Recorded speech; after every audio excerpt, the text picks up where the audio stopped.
I'd like to welcome our very esteemed guest, multi-award winning karmic Vedic astrologer, philosopher, guru. I'm so honored to be joined by two gurus, and today to have Jeffrey Armstrong G joining us, who recently won an amazing award. He actually got recognition from the Indian government after all these years of his outstanding contributions, winning the ICCR Distinguished Indiologist Award.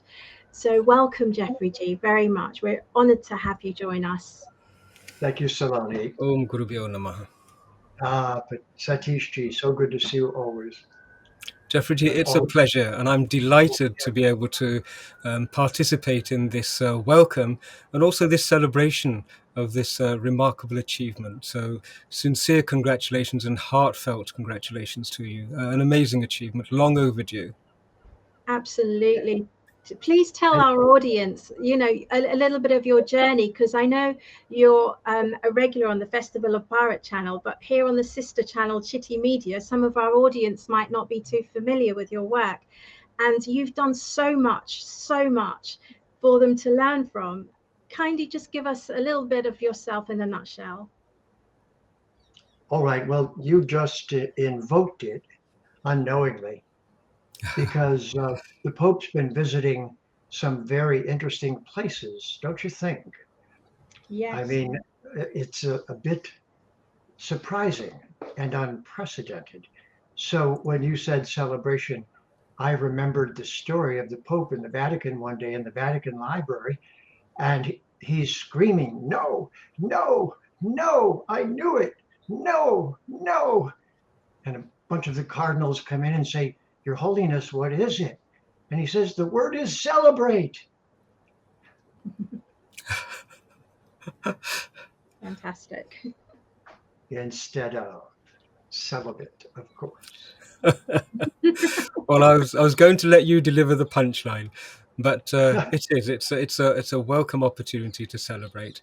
Saloniji, if I may, I've known Jeffrey G for a period of time, and I know how, shall we say, uncomfortable he is blowing his own trumpet. So I'm going to do it a little bit. When I first met him, it was at Imperial College, such a long time ago.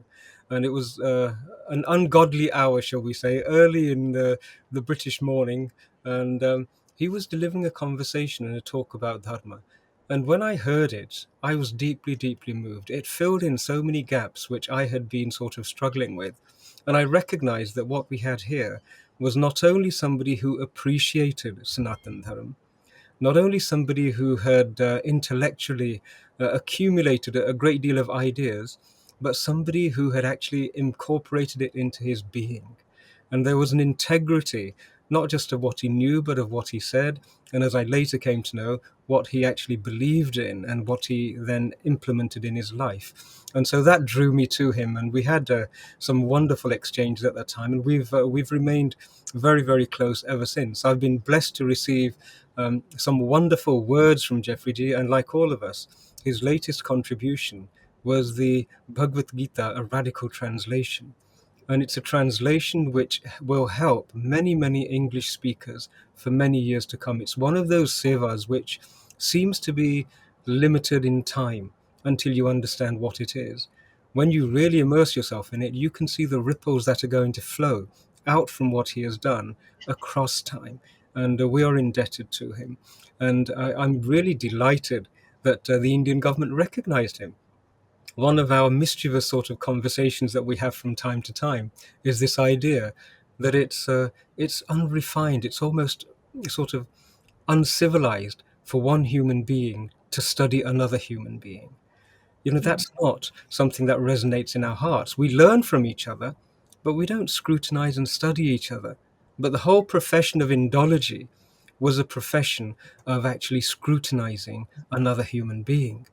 And most of the Indologists, sadly, were stuck in that mindset. But we have somebody with us today who not only immersed himself in the study of the culture, the tradition, and its people, but he did so from a genuine, authentic position of first being a student, being blessed to receive the wisdom that flows to a humble student, and then being not just an appreciator, but a preserver, a promoter, and a protector of it. And I think what he has done single-handedly has suddenly elevated the profession of Indologist to becoming partially, well, okay, almost potentially completely respectable, as opposed to the, shall we say, unholy tradition which it had hitherto been. And that, I think, is probably why the Indian government have recognized his contribution. And so it is it's a pivotal moment, and it's something that we should all recognize and applaud. And as I've said multiple times, I am so delighted that Jeffrey has been recognized by the Indian government. It is a watershed moment. And there we go. It has now been recognized in Silicon as well. So Jeffrey, heartfelt congratulations to you. And I'm looking forward to you continuing your incredible contribution from this new platform and this new authority and this new support system that the Indian government has given to you. So wonderful. Please, over to you, Jeffrey G. Your thoughts about receiving the gift, receiving the award and the recognition, and as well as this new association with the Indian government. We would love to hear what the reality of it all is now. Thank you, Satish. There are so many, I love listening to you speak. There are so many beautiful moments associated with the Vedic knowledge, but coming in from the outside, my favorite mantra has always been Omagana Timirandasya, Ganangana Sarakaya, Chakshur Unmilitam Genetasmai, Sri Gurave Namaha. I was blind and I could not see. I was clueless. And my guru came and with the torchlight of Vedic Vidya forced open my eyes. It's so visceral. And it is exactly what happened. It is exactly what happens for someone who's born in the dark, but from a previous life, they know, but they don't know yet. And to be born in that such uncomfortable feeling in a culture that's, I tell you, as I was just thinking about all of this, the United States was napalming women and children in Vietnam and inviting people like me to join in with them. And so to be born in a historical moment and have the Vedic knowledge and gurus come over, and the way I like to say it is the gurus of India, after post-colonial, at the very, very beginning of post-colonial, said, wait a minute, you took all the unimportant stuff, just the jewels and the money and all that. You forgot the most important treasure. And the gurus came running over to the West and gave the grandchildren of the colonizers Vedic Vidya. What sweet revenge. And I was one of those recipients. So when someone says to me something about my greatness, I turn around and start pointing to my gurus and go, no, no, no, no, no. They gave me this as a trust to carry forward and not subvert it or pervert it. And interestingly enough, that's what led me to what I'm currently doing most. I saw how the English language is the greatest enemy of the Sanatana Dharma culture. Yes. And I've been trying to do something to remedy that ever since. But one of my degrees was psychology. And by the time I went into the ashram at age 23, I had a 5-year degree in psychology. My professors wanted to pass me on to get a PhD as quickly as possible, which at the time proved to me that they were insane. Because they wanted to put crazy people in the hands of someone as young and inexperienced as me. So that invalidated psychology to me entirely. But what it did do was it led me to the understanding that most of the world is insane and pretending otherwise. If there's one thing you learn in psychology, if you're paying attention, it is that. Everyone is faking it till they make it, and they don't usually make it. And there's no accepted definition of sanity or who we are or what we are. And persons like Carl Jung went to India.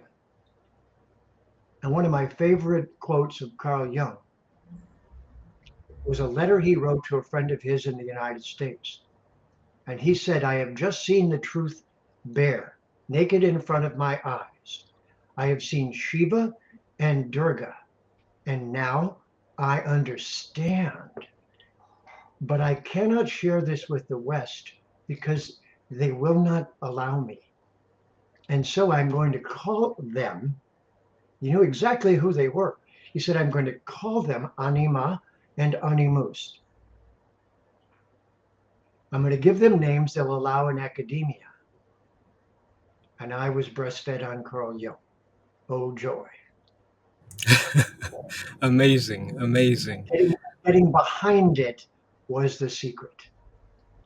And now the next secret was, how do I become a reputable ambassador of something so great that I was not born with reflexes to pursue and to show and to personify?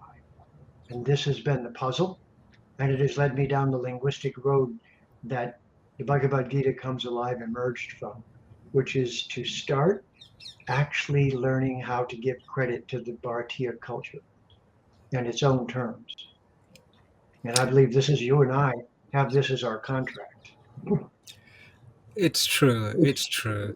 You've just emphasized the link between the East and the West and how it's been taught to us in the past. Many, many wrinkles. And all of us are in the process of hopefully ironing out those wrinkles so the flow can happen faster and better.